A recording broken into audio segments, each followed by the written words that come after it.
के तपाईसँग घडी छ, त्यो पनि साधारण छैन भने अहिले भर्खरै किनिहाल्नुहोस्। नमस्कार।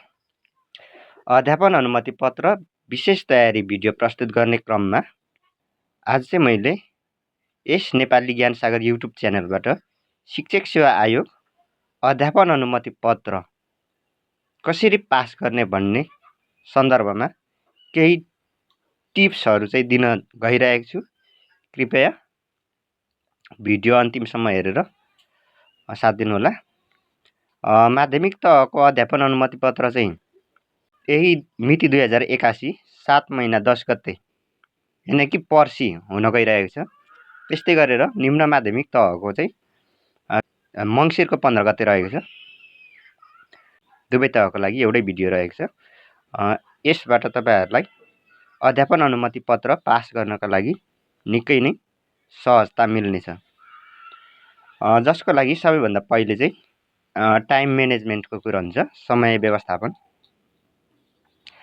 50 वटा प्रश्नमा जम्मा 1 घण्टाको समय आयोगले तोकेको छ, जसमा सबैभन्दा पहिले चाहिँ तपाईसँग एउटा घडी हुनु पर्यो, जुन 400-500 पर्ने डिजिटल घडीहरू त नदेला। फेरि एक्जाममा कन्डिसन अनुसार हुन्छ, मोबाइल लानु पाउँदैन। तपाईले घडी चाहिँ लाउन पाउँछ र एउटा प्रवेश पत्र यानि कि एडमिट कार्ड र कलम लिएर मात्रै जाने हो, अरु केही बोक्नु पर्दैन। टाइम म्यानेजमेन्टको कुरामा 1 घण्टाको समय हुन्छ सबैभन्दा पहिला, त्यो कुरा गर्न जाउँ। 1 घण्टाको समयमा ओएमआर सिट भर्ने यानि कि नामहरू लेख्ने समय बाहेक 1 घण्टा हुन्छ, जसमा चाहिँ क्वेसन आउनुभन्दा पहिला यानि कि समय सुरु हुनुभन्दा पहिला चाहिँ ओएमआर सिट आउँछ, जसमा तपाईले आफ्नो name, symbol number, date of birth लेख्नुपर्ने हुन्छ, विज्ञापन नम्बर यिनीहरू लेख्नुपर्ने हुन्छ। जसमा चाहिँ एकदमै होशियारपूर्वक नडराइकन ढुक्क भएर लेख्नु होला। फेल हुन पाइन्छ भनेर चाहिँ ढुक्क भएर बस्नु होला, तर फेल हुँदैन, यो कुरो ढुक्क हुनुहोस्। र अब तपाईले ओएमआर सिटमा आफ्नो नाम, symbol number, date of birth, विज्ञापन नम्बर लेखिसक्नुभयो। यति गरिसकेपछि तपाईको समय सुरु भएपछि चाहिँ बल्ल क्वेसन आउँछ। घण्टी लागेपछि क्वेसन आउँछ। तब समय हेर्नुहोस्, तपाईको घडी ढिलो समय छ भने चाहिँ बरु छिटो बनाउनुहोस्, त्योभन्दा ढिलो चाहिँ नबनाउनुहोस्, किनभने समय छँदैछ भनेर झन् ढिलो हुन सक्छ। जसको लागि अब जाउँ मेन पोइन्टमा। सबैभन्दा पहिला क्वेसन आउनु बित्तिकै तपाईले क्वेसनलाई सर्र 1 देखि 50 सम्म पढ्ने हो। तपाईलाई आउँदै नआउने भन्ने त हुँदैन कुनै पनि क्वेसन। त्यसले गर्दाखेरि तपाईले 1 देखि 50 सम्मको प्रश्नहरू सबै पढ्दै जुन तपाईलाई कन्फिडेन्स छ, जुन तपाईको मिल्ने छ, त्यसमा टिक हान्दै जानुहोस्, अरु नआएकोलाई छोडिदिनुहोस्। त्यसपछाडि अब तपाईले गर्नुहोस् 1 देखि 50 नम्बरसम्म कतिवटा टिक हान्नुभयो, कतिवटा कन्फिडेन्ट रहेछ तपाईको। 25 वटा पुग्यो भने त ढुक्क भइहाल्यो, केही गर्नै परेन अरु।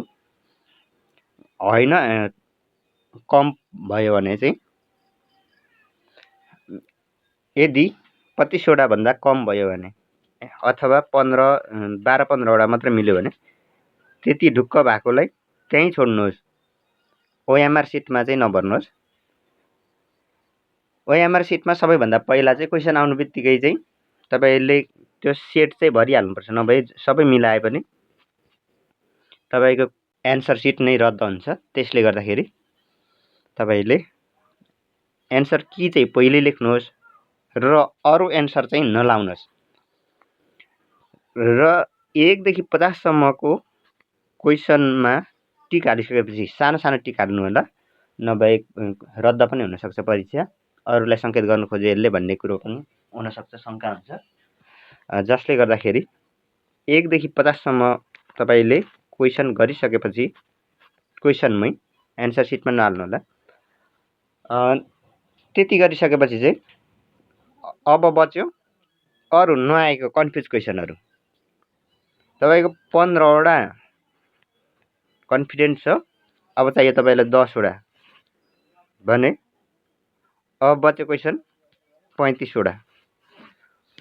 अब थाल्नुहोस् फेरि माथिदेखि 1 नम्बरदेखि जुन छोडेको त्यही हो जस्तो लागेकोलाई ड्याङ ड्याङ ड्याङ ड्याङ ड्याङ हान्दै जानुहोस्, 50 सम्मै पुर्याउनुहोस्, एउटै पनि नछोडिकन।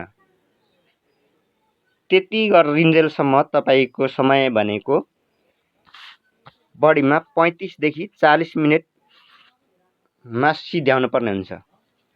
त्यति गरिसकेपछि चाहिँ अब तपाईँको क्वेसनमा टिक हान्ने काम सकियो भने अब तपाईँले चाहिँ ओएमआर सिटमा 1 नम्बरदेखि A B C D choose गरेर 1 नम्बरदेखि 50 नम्बरसम्म सबैलाई मार्किङ गर्नुहोस्।